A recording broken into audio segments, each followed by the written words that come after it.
தமிழக தாமரையினுடைய நாயகன் அன்பு தலைவர் தமிழக பாஜகவினுடைய மாநில தலைவர் மரியாதைக்குரிய நயினார் நாகேந்திரன் அவர்களுடைய பேச்சை கேட்கும் பலத்த கரகோஷத்தோடு பாரத் மாதா கே, பாரத் மாதா கே, பாரத் மாதா கே. பேசி முடிச்ச உடனே போடலாம் தலைவருக்கு. இல்ல பேசி முடிச்ச உடனே போட. பாலாஜி ரெடி பண்ணிக்கோங்க. பேசி முடிச்ச உடனே துண்டு போடுங்க ப்ளீஸ். கொஞ்சம் மாலை எல்லாம் அண்ணா பேசி முடிக்கும் போது போட்டுக்கலாம். கொஞ்சம் ஒரு 5 நிமிஷம் அமைதியா இருக்கு. 5 நிமிஷம்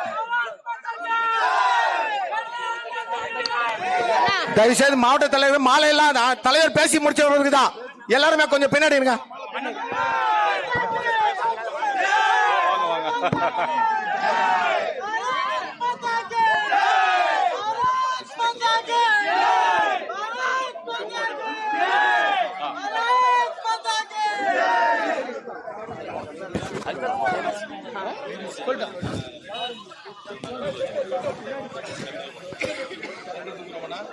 வேண்டாம், இல்ல வேண்டாம், இது நல்லா தானே இருக்கு.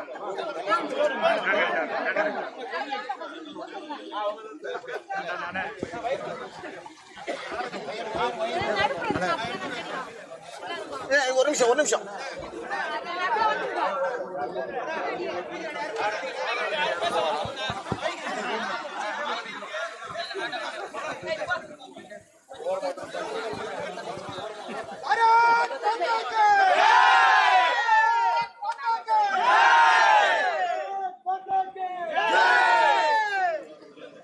அனைவருக்கும் வணக்கம்.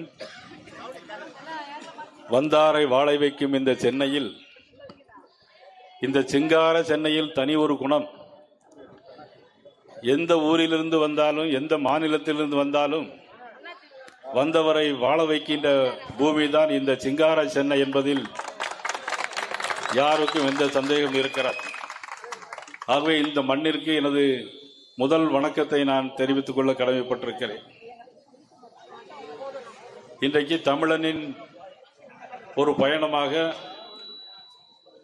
4வது நாளாக இந்த பகுதியில்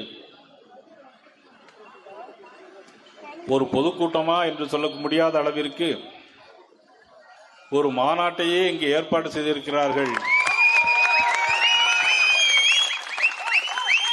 இது தேர்தலுக்கு பிறகு நடைபெற வேண்டிய கூட்டம். இப்பொழுது தேர்தலுக்கு முன்பாகவே இப்பொழுது ஏற்பாடு செய்திருக்கிறார்கள். நான் வரக்கூடிய வழியிலெல்லாம் பார்த்தேன். பொதுவா முன்னாடி எல்லாம் பொதுவா அங்க அண்ணன் விபி துரைசாமி, அண்ணன் எம்ஆர் காந்தி எம்எல்ஏ எல்லாம் இருக்கிறாங்க. ஆனா பொதுவா எப்படி ஒரு விஷயம் நடக்கும் அப்படின்னா, வரக்கூடிய வழியில எந்த அரசியல் கட்சி தலைவர்கள் போனாலும் பேசாம அப்படியே போயிட்டே இருப்பாங்க, அமைதியா போயிட்டு இருப்பாங்க. இப்ப நம்ம ஒண்ணு சினிமா நடிகர் இல்ல, மிக சிறந்த பேச்சாளர்கள் இல்ல. ஆனா வரக்கூடிய வழியில எல்லாரும் வண்டி நிப்பாட்டி வணக்கம் வணக்கம் வாழ்த்துக்கள், வணக்கம் வாழ்த்துக்கள், வணக்கம் வாழ்த்துக்கள். இதை எதை எடுத்து காட்டுகிறது என்று சொன்னால், வரக்கூடிய தேர்தலில் தேசிய ஜனநாயக கூட்டணி அண்ணன் எடப்பாடி அவருடைய தலைமையிலே ஆட்சி அமைவதற்கான மிகப்பெரிய ஒரு எழுச்சியை உருவாக்கி கொண்டிருக்கிறது.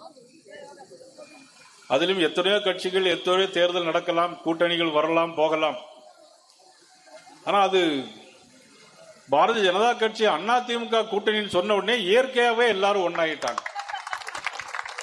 எல்லாம் 2 தானே, எல்லாமே ரெட்டையில தானே இருக்கு. ஆனா அங்க பாருங்க, தாமரை அதுலயும் ரெட்டையில இருக்கு. இது ஒரு இயற்கையான கூட்டணி. இந்த கூட்டணி வெற்றி கூட்டணியாக அமைவதற்கு அண்ணன் இபிஎஸ் அவர்கள் மேட்டுப்பாளையத்திலே ஆரம்பித்து அதை முன்னுரையாக எழுதியிருக்கிறார்கள். இந்த ஆட்சிக்கு முடிவு கட்ட, இந்த திராவிட மாடல் ஆட்சிக்கு முடிவு கட்ட. ஆனால் இதை பாரதிய ஜனதா கட்சி முடிவுரை எழுதி வைக்கும் என்பதை இந்த நேரத்தில் நான் சொல்லிக்கொள்ள கடமைப்பட்டிருக்கிறேன். வருகிற வழியெல்லாம் வரவேற்பு கொடுத்தார்கள். பாரதிய ஜனதா கட்சி அண்ணன் கரு நாகராஜன் அவருடைய தலைமையிலே நமது மாவட்ட தலைவர்கள் நாகராஜன் மற்றும் நமது பாலாஜி அவர்கள் ஒரு வரவேற்பை கொடுத்தார்கள். அதுக்கு அடுத்தாறு போல பார்த்தால் தம்பி ராஜேஷ் அவர்களும் முன்னாள் சட்டமன்ற உறுப்பினர் அண்ணன் மாவட்ட தலைவர், மாவட்ட செயலாளர், எனக்கு இங்க வந்து இந்த மாவட்ட தலைவர் வந்துருச்சு, நமது அண்ணன் VS பாபு அவர்கள் 2 பேர் சொன்ன இந்த வரவேற்பெல்லாம் இது கட்சி ரீதியாக கருணாகராஜன் அவருடைய தலைமையில கொடுத்தார்கள். ஆனால் கூட்டணி ஒரு பக்கம் இருந்தாலும் பழைய உறவின் காரணமாக, பழைய நட்பின் காரணமாக ராஜேஷ் அவர்களும் VS பாபு அவர்கள் தலைமையிலே அது அதிமுகவினுடைய பகுதி செயலாளர் மாரிமுத்து, செந்தில் உள்பட எல்லோரும் ஒரு அன்பான வரவேற்பை இந்த பகுதியில் பார்க்க முடிந்தது. ஒரு பாசமான வரவேற்பு, ஒரு நேசமான உறவு இங்கே இந்த மேடையிலே, இந்த இடையில பார்க்க வேண்டிய ஒரு அற்புதமான சூழல். தமிழ்நாடு முழுவதும் இந்த நிகழ்ச்சியை ஒருங்கிணைப்பதற்காக எங்களுடைய பொதுச் செயலாளர், மாநில பொதுச் செயலாளர் கருப்பு முருகானந்தம் அவர்கள், அவர்களோடு தம்பி இளங்கோ அவர்கள், லோகநாதன் மற்றும் சுசீந்திரன் உட்பட எல்லோரும் இந்த நிகழ்ச்சியை ஒருங்கிணைத்து மிகவும் சிரமப்பட்டு நடத்தி கொண்டிருக்கிறார்கள். பொதுவாக ஒரு மேடை போட்டு ஒரு நிகழ்ச்சியை நடத்த வேண்டும் என்று சொன்னால் எவ்வளவு சிரமங்கள் இருக்கும் என்று தெரியும். அதில் காவல்துறையுடைய அனுமதி வாங்க வேண்டும், பல்வேறு அனுமதிகளை பெற்றுத்தான் இந்த மேடை உருவாக்க வேண்டும். இந்த LED வண்டியை இதில் நிப்பாட்டி அவர்கள் இந்த பகுதியில் நடைபெறுகின்ற நிகழ்ச்சியெல்லாம் சொல்வதற்கு இவ்வளவு பெரிய நிகழ்ச்சியை கருநாகராஜனோடு மாவட்ட தலைவர்கள் இணைந்து, நமது பகுதி தலைவர்கள் இணைந்து உருவாக்கி இருக்கிறார்கள். அவர்கள் அனைவருக்கும், இந்த மேடையை உருவாக்கிய அனைவருக்கும், பத்திரிகை நண்பர்களுக்கும், காவல்துறை நண்பர்களுக்கும் எனது நன்றியை நான் முதற்கண் தெரிவித்துக் கொள்ள கடமைப்பட்டிருக்கிறேன். இந்த நிகழ்ச்சியில் கலந்து கொண்டிருக்கின்ற நமது முன்னாள் மாவட்ட தலைவர்கள் பிரகாஷ், கிருஷ்ணகுமார், தட்சிணாமூர்த்தி, வழக்கறிஞர் Kapil, Radhakrishnan, ANS Prasad, SR Prakash, PK Ilango, Lalitha, Sadasivam, Deepa, Niranjan உள்ளிட்ட அனைவருக்கும் எனது மீண்டும் ஒருமுறை எனது நன்றியை தெரிவித்துக் கொள்கிறேன். இன்றைக்கு கூட காலையிலே சட்டமன்றத்தில் ஒரு விவாதம் நடந்தது. கரூரிலே நடந்த சம்பவத்திற்கு முதலமைச்சர் அவர்கள் ஒரு விளக்கத்தை கொடுத்தார்கள். அந்த விளக்கத்திலே பல தவறுகள் இருந்துச்சு, பல குளறுபடிகள் இருந்துச்சு. அதாவது முதலமைச்சர் சொல்லும்போது கரூரிலே வந்து தமிழக வெற்றி கழகத்துடைய தலைவர் வந்து பேசும்போது அவர் அந்த நெரிசலிலே சிக்கி இறந்தவர்கள் 41 பேர். அதன் பிறகு ஆஸ்பத்திரியிலே வந்து இருந்தவர்கள் 200 பேர். அதன் பிறகு அந்த காவல்துறைக்கு பாதுகாப்பில் இருந்தவர்கள் 5 DSP, 500 போலீஸ் என்று சொன்னார்கள். நான் அவர்களுக்கு பதிலளித்து சொன்னேன், நீங்கள் சொன்னதில் ஒரு உண்மை இருக்கிறது. 12 மணிக்கு வர வேண்டிய தலைவர் 7 மணிக்கு வந்தார். 12 மணிக்கு வர வேண்டிய தலைவர் 7 மணிக்கு வந்தார். ஆனாலும் பாதுகாப்பு கொடுக்க வேண்டியது காவல்துறையின் கடமை தானே. அதை பாதுகாப்பு கொடுக்கிறது மட்டுமல்ல, அங்கே 500 போலீசார் நிறுத்தப்படவும் இல்லை. ஆனால் அதே நேரத்தில் தலைவர் வந்த பிறகு, தமிழக வெற்றி கழகத்துடைய தலைவர் அந்த இடத்தில் வரும்போது ஜெனரேட் லைன் கரண்ட் ஆஃப் ஆகும். ஆனால் நீங்க சட்டமன்றத்திலே அமைச்சரும் முதலமைச்சர் அதை மறுக்கிறார்கள். கரண்ட் ஆஃப் ஆகுது. அவர் என்ன தெரியுமா, ஒரு பாட்டு படிக்கிறார். 10 ரூபா பாட்டில் 10 ரூபா பாட்டில் 10 ரூபா பாட்டில். 10 ரூபா பாட்டில் உங்களுக்கு என்ன தெரியுமா? யாருக்கு தெரியுமா 10 ரூபா பாட்டில் என்ன தெரியுமா? என்னது கேட்கல, என்னது அது 10 ரூபா என்னது?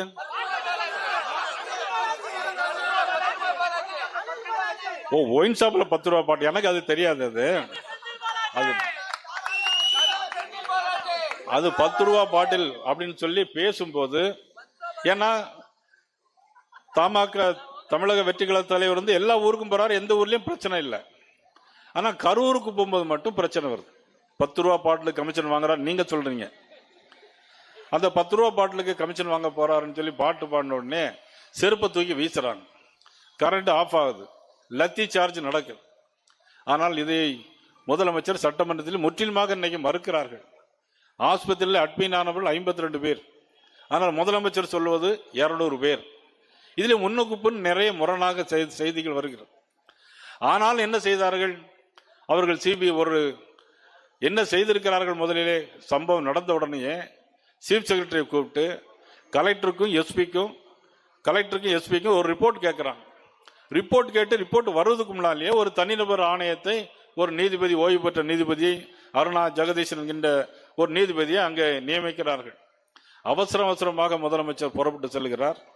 இரவோடு இரவாக 41 பேருக்கு அங்கே வந்து போஸ்ட்மார்ட்டம் பண்ணப்படுகிறது. அதை தான் உச்சநீதிமன்றம் கேட்கிறார்கள். உச்சநீதிமன்றம் என்ன கேட்கிறாருன்னா, ஒரு ஆளுக்கு போஸ்ட்மார்ட்டம் பண்ணனா 1.5 மணி நேரம் ஆகும், 41 பேர் போஸ்ட்மார்ட்டம் பண்ணனா எவ்வளவு நேரம் ஆகும்? சரி, 41 பேர் அங்கே பொண அறையில் அங்கே எத்தனை டேபிள் இருந்துச்சு, எப்படி பண்ணீங்க, இதெல்லாம் உச்சநீதிமன்றம் கேட்டிருக்கு. ஏன் காவல்துறை அவர்கள் கேட்கிற இடத்தில் அனுமதி கொடுக்கப்படவில்லை? கேட்ட இடத்தில் அனுமதி கொடுக்கப்பட்டிருந்தால் அந்த பிரச்சனை அங்கே வந்திருக்கே செய்யாது. ஆக இது திட்டமிட்டு செய்யப்படுகிற இது ஒரு படுகொலையாகத்தான் நான் நினைக்கிறேன். ஆக இதை நீதிபதி இப்பொழுது உச்சநீதிமன்றம் உச்சரித்திருக்கிறது. நமது விசாரணைக்கு அனுமதித்திருக்கிறார்கள். அந்த விசாரணையில் நிச்சயமாக குற்றவாளி யார் என்பது தெரியும். அதில் திமுகவை சேர்ந்தவர்கள், முன்னாள் அமைச்சர் நிச்சயமாக அதிலே மாட்டுவார்கள். திமுக பின்னணியிலே இருக்கிறது என்பதை நான் இந்த நேரத்தில் பகிரமாக தெரிவித்து, இதே மாதிரி தான் எதை எடுத்தாலும் போய் தான் சொல்றது. தொழில்துறை அமைச்சர் டிஆர்பி ராஜா அவர்கள் இருக்கிறார்கள். நாங்கள் 15,000 கோடிக்கு நாங்கள் பாக்ஸ்கான் முதலீட்டை கொண்டு வந்திருக்கிறோம், இன்னைக்கு செய்தி வந்திருக்கு. ஆனா பாக்ஸ்கான் நிறுவனம் இன்னைக்கு ஒத்த செய்தியை மறுத்திருக்கிறது. பாக்ஸ்கான் நிறுவனம் 2006ஆம் ஆண்டு கொண்டு வரப்பட்ட ஒரு நிறுவனம்.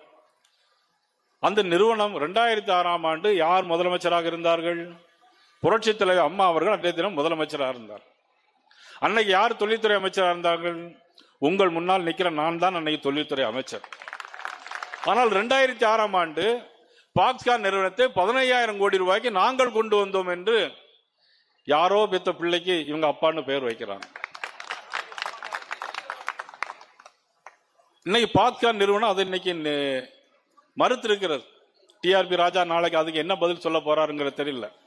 ஏற்கனவே வெளிநாட்டுக்கெல்லாம் போனீங்களே, எவ்வளவு தொழில்களை எவ்வளவு தொழிற்சாலை கொண்டு வந்தீர்கள், என்ன எம்ஓயு போட்டீர்கள், வெள்ளை அறிக்கை கொடுங்க அப்படின்னு சொன்னா அதை கேட்டது அண்ணன் எடப்பாடி அவர்கள் கேட்டாங்க. அண்ணன் எடப்பாடி அவர்கள் கேட்கும்போது ஒரு சின்ன வெள்ளை பேப்பர் அப்படியே காட்டி இதுதான் வெள்ளை அறிக்கை அப்படின்னு சொல்றார். ஒரு அமைச்சர் இப்படி பதில் சொல்லலாமா? டெப்டி ஸ்பீக்கராக இருந்த அண்ணன் விபி துரைசாமி அவர்கள், நாடாளுமன்ற உறுப்பினராக இருந்தவர்கள் ஒரு பேப்பரை காட்டி இதுதான் வெள்ளை அறிக்கை அப்படின்னு சொல்லி சொன்னா அதுல என்ன? எல்லாமே போய், அரசனும் போய், ஆண்டியும் போய், இங்க எல்லாருமே போய். திமுகவை பொறுத்த மட்டும் இல்லை.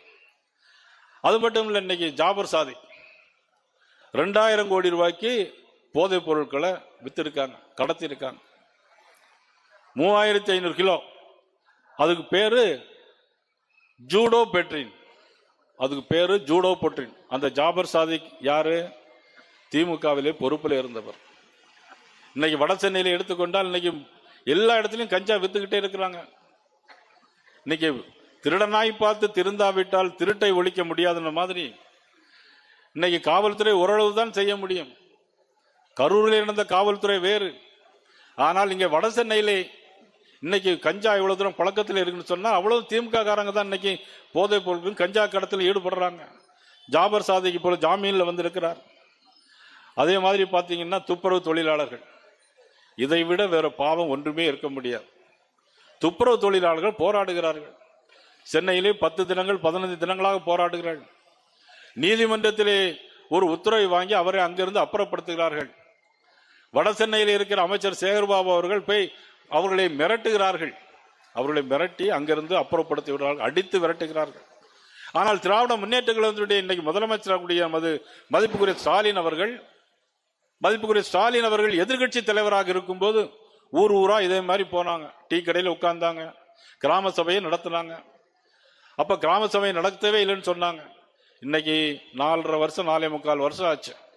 இன்னைக்கு கிராம சபை எங்க இருக்குன்னே முதலமைச்சருக்கே தெரியாது. அந்த அளவிற்கு இன்னைக்கு நடந்து கொண்டிருக்கிறது. துப்புரவு தொழிலாளரை பொறுத்த மட்டும், துப்புரவு தொழிலாளர்கள் ஏற்கனவே அவங்க தேர்தல் அறிக்கையில் சொல்லியிருந்தாங்க. தேர்தல் அறிக்கையில துப்புரவு தொழிலாளர்களை அவர்களுக்கு கூலி உயர்த்தப்படும், நிரந்தரமாக்கப்படும் என்று இன்னைக்கு ஏற்கனவே சொல்லியிருந்தாங்க. சென்னையில எல்லோருக்கும் தெரியும்.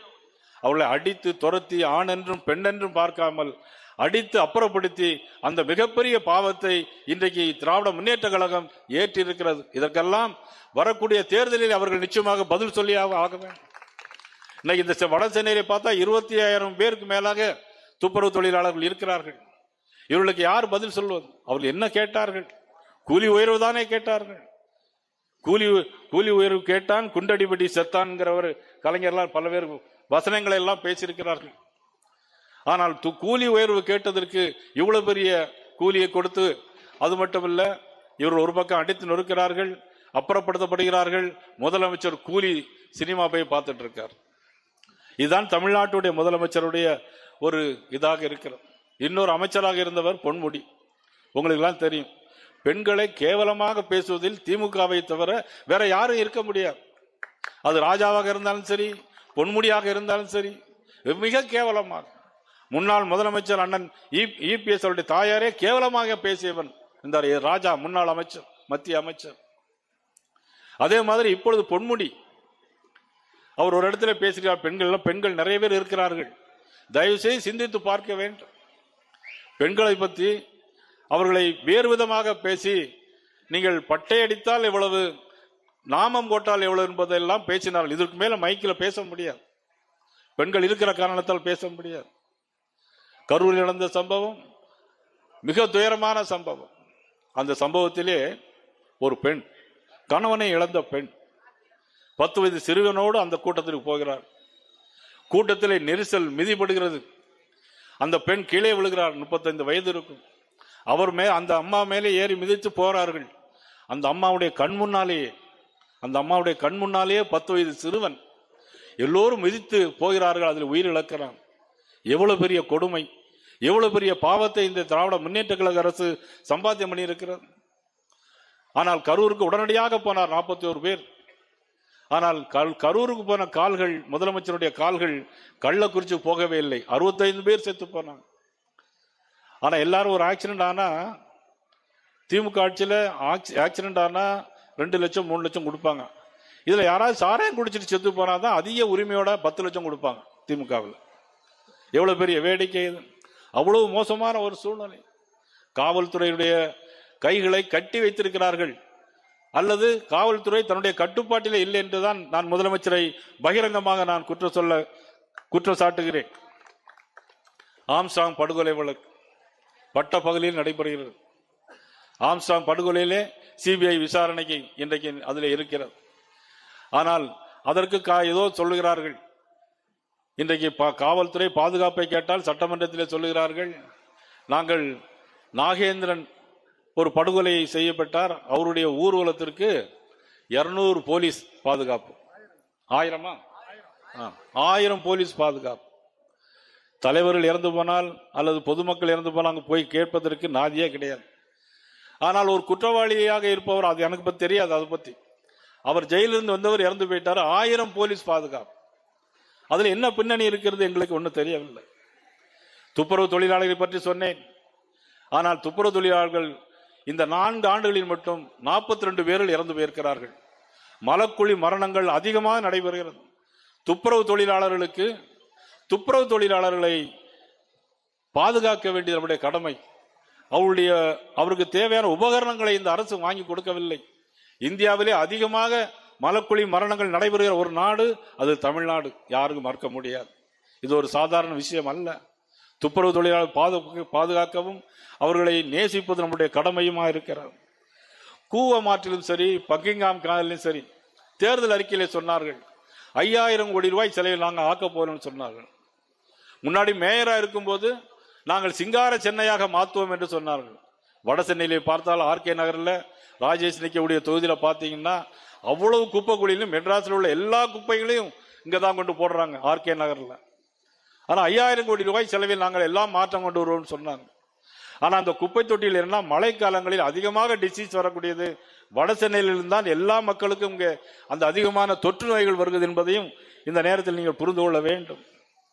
மழை நீர் லேசா மழை பெஞ்சாலே சென்னையில பயங்கரமா எல்லா இடத்துலையும் வந்துடும். ஆனா நீங்க பாத்தீங்கன்னா பெரிய மழை வெள்ளத்துல கூட திமுக அமைச்சர்கள் யாருமே இங்க வருவதில்லை. நம்ம மீடியா பிரசாத் கூட சொன்னார், எம்எல்ஏ கூட சட்டமன்ற உறுப்பினர் வருவதில்லைன்னு சொன்னாங்க. ஆனால் திராவிட முன்னேற்ற கழகத்தை பொறுத்த மட்டிலும் ஒரு முதலமைச்சர் கிடையாது. ஸ்டாலின் அவர்கள் ஒரு முதலமைச்சர், பிறகு அவருடைய மகன் உதயநிதி ஸ்டாலின் அவர்கள் துணை முதலமைச்சர், அவருடைய மருமகன் சபரீசன் அறிவிக்கப்படாத துணை முதலமைச்சர். முதலமைச்சர் சுத்தியே 4 முதலமைச்சர்கள். ஒவ்வொரு வருங்கால ஆமா, ராதாகிருஷ்ணன் கரெக்டா ஞாபகப்படுத்த, வருங்கால முதலமைச்சர். தயவு செய்து நான் இந்த மேடையின் வாயிலாக சொல்லிக் கொள்வது, இது என்ன மன்னராட்சிக்கு நடக்கிற இடமா? இது கலைஞர் பிறகு திரு ஸ்டாலின் அவர்கள், திரு உதயநிதி ஸ்டாலின் அவர்கள், அதுக்கு பிறகு திரு இன்பநிதி ஸ்டாலின் அவர்கள். இது என்ன மன்னராட்சி பரம்பரையா நடைபெறுகிறது? புரட்சித்திரை அம்மா அவர்கள் ஒரு பாராளுமன்ற தேர்தல் ஒரு பாட்டு பாடினாங்கள், ஒரு குடும்பம் வாழ்வதா தனி மனிதன் சாவதான்னு கேட்டாங்க புரட்சி தலைவர் அம்மா அவர்கள். இந்த ஒரு குடும்பம் வாழ்வதற்காக ஒவ்வொரு தனி மனிதனும் சாக வேண்டுமா என்பதுதான் என்னுடைய கேள்வி. இப்படியாக ஒரு முடிசூடா ஒரு ஆட்சியாக நடைபெறுகிறது. இந்த ஆட்சி நிச்சயமாக அகற்றப்பட வேண்டும் என்பதில் எங்களுக்கு யாருக்கும் சந்தேகம் கிடையாது. இதே சென்னையில் தான் உதயநிதி ஸ்டாலின் அவர்கள், பிறகு மதிப்புக்குரிய சேகர்பாபு அவர்கள், பிறகு சட்டமன்ற உறுப்பினர் அவர்கள், தாமோ அன்பரசன் அவர்கள், இதே சென்னையில் தான் இவ்வளவு பேர் இருக்கிறார்கள். இன்னும் தூய்மையான சென்னையாக இருக்கிறதா? துன்பமான சென்னையாகத்தானே இருக்கிறது. ஒவ்வொரு மனிதனும் வாழ்க்கையில் எப்படா நல்ல சந்தோஷமாக வாழலாம் என்று எண்ணிக்கொண்டிருக்கிற சூழ்நிலையில் இப்படிப்பட்ட ஒரு ஆட்சி நடைபெறுகிறது என்று எல்லோரும் நினைக்கின்ற அளவில் இந்த ஆட்சி ஒரு மோசமான ஆட்சியாக இருக்கிறது. இந்த ஆட்சியை நிச்சயமாக விரட்ட வேண்டும். மத்திய அரசு ஒன்னும் செய்யலன்னு சொல்றாங்க. துறைமுகம் முதல் மதுரை வாயில் வரையிலும் ஈரடுக்கு மேம்பாலம் எவ்வளவு தெரியுமா? 3500 கோடி ரூபாய். 3500 கோடி ரூபாய் செலவில் துறைமுகம் முதல் மதுரை வாயில் வரைக்கும் ஈரடுக்கு பாலம் வரப்போகிறது. யாரு? மாண்புமிகு நமது பாரத நரேந்திர மோடி அவர்கள். நம்ம ஸ்டாலின் அமைச்சர்கள் சொல்லல, முதலமைச்சர் அவங்க செய்யல. கேட்டா எதையும் செய்யலாம். 8184 கோடி ரூபாய் செலவில் 8184 பேருக்கு, சாலையோரத்தில் உள்ளவர்களுக்கு 152 கோடி ரூபாய் செலவில் வங்கி லோன் கொடுத்து வாழ்ந்து கொண்டிருக்கின்ற நாடு இந்த தமிழ்நாடு, சென்னை என்பதை யாரும் மறந்துவிட முடியாது. இப்படியாக நிறைய திட்டங்களை மத்திய அரசு கொடுத்து கொண்டே இருக்கிறது. மெட்ரோ ரயிலுக்கு 8000 கோடி ரூபாய் கொடுத்தது மத்திய அரசு, பாரத நரேந்திர மோடி அவர்கள். எல்லாம் இவர்கள் நான் செய்தேன் என்று சொல்லிக் கொண்டிருக்கிறார். ரேஷன் கடையில் எல்லா இன்னைக்கு பொருட்களும் கொடுக்கப்படுகிறது. யாரு கொடுக்கிறாங்க? பாரத நரேந்திர மோடி அவர்களுடைய கருணையிலே கொடுக்கிறார்கள். ஆனால் தமிழக அரசு முதலமைச்சர் நாங்கள் கொடுக்கிறோம் என்று சொல்லுகிறார்கள். இதை இவ்வளவு மோசமான ஆட்சி எல்லாம் விரைவில் மாற்றப்பட வேண்டும் என்பதற்காகத்தான் இந்த தேசிய ஜனநாயக கூட்டணி. இது கூட்டணியை ஏதோ நயினார் நாகேந்திரன் ஏற்படுத்தவில்லை, மாண்பு உள்துறை அமைச்சர் அமித்ஷா அவர்கள் ஏற்படுத்தினார்கள், தேர்ந்தெடுத்தார்கள். யாரோடு சேர்ந்தால் இந்த ஆட்சியை வீட்டுக்கு அனுப்ப முடியும் என்று சிந்தித்து பார்த்து அண்ணன் இபிஎஸ் அவர்களை அணுகி பேசி திராவிட மாடல் ஆட்சியை விரட்ட வேண்டும். யாருக்கு எப்படி என்பது வேறு, கூட்டணி பற்றி பேச்சுவார்த்தை என்பது வேறு. ஆனால் திராவிட மாடல் ஆட்சியை, மது பழக்க வழக்கங்களுக்கு போதைக்கு மக்களை அடிமையாக்கிற இந்த ஆட்சியை, ஆன்மீகத்திற்கு எதிரான இந்த ஆட்சியை விரட்ட வேண்டும் என்பதற்காக ஏற்படுத்தப்பட்ட இயற்கையாக சேர்ந்த கூட்டணி தான் இந்த அனைத்து இந்திய அண்ணா திராவிட முன்னேற்ற கழகம், தேசிய ஜனநாயக கூட்டணி, பாரதிய ஜனதா கட்சி என்பதை யாரும் மறந்துவிட முடியாது. அதனால்தான் இன்னைக்கு இவ்வளவு தூரம் ஒற்றுமையாக வந்து நிற்கிறார்கள். இயற்கையான கூட்டணி. 1998ஆம் ஆண்டு திருநெல்வேலியில் வெள்ளி விழா மாநாடு நடைபெற்றது. அப்பொழுது இதே உணர்வோடு ஏற்படுத்தப்பட்ட கூட்டணி.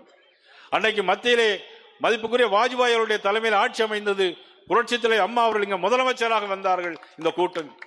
அதே போலதான் தொடர்ந்து மத்தியிலே பாரதிய ஜனதா கட்சி ஆட்சியில் இருக்க வேண்டும், தமிழகத்தில் இபிஎஸ் அவர்கள் வர வேண்டும், திராவிட மாடல் ஆட்சியை ஒழிக்க வேண்டும் என்பதற்காக ஏற்படுத்தப்பட்ட அற்புதமான கூட்டணி தான் இந்த கூட்டணி.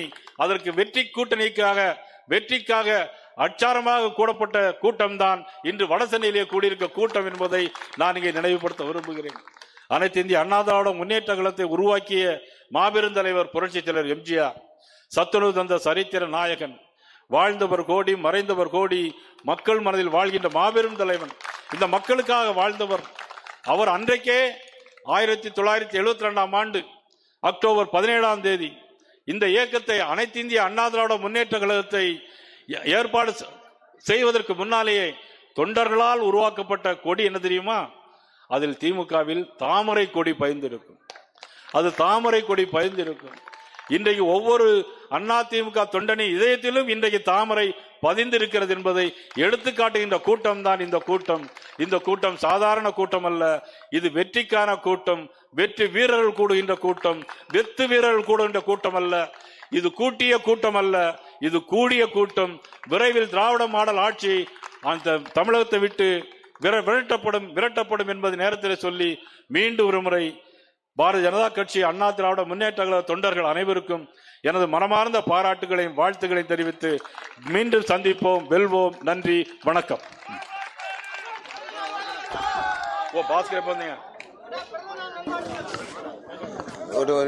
பாரதிய ஜனதா கட்சியினுடைய மாநில அணிப்பிரிவு நிர்வாகிகளுக்கும், அனைத்து மண்டல தலைவர்களுக்கும், அணிப்பிரிவு தலைவர்களுக்கும், அனைவருக்கும், அனைத்து இந்திய அண்ணா திராவிட முன்னேற்ற கழகத்தினுடைய அனைத்து உறுப்பினர்களுக்கும், தலைவர்களுக்கும் எனது நன்றியும் வணக்கத்தையும் தெரிவித்துக் கொள்கிறேன். நன்றி, வணக்கம். வடசென்னை மேற்கு மாவட்டத்தின் சார்பாக மாநில தலைவர் அவர்களுக்கு மரியாதை செலுத்தப்படுகிறது. உங்களது இருக்கப்பா? இளைஞரணி செங்கோல். வடசென்னை உங்களதா ஃபர்ஸ்டா? இளைஞரணியின் சார்பாக வெள்ளி செங்கோல் மாநில தலைவர் அவர்களுக்கு வழங்கப்படுகிறது. கொஞ்சம் முதல்ல இளைஞரணி முடிச்சிட்டோம். யாராவது ஃபர்ஸ்ட் முடிங்க.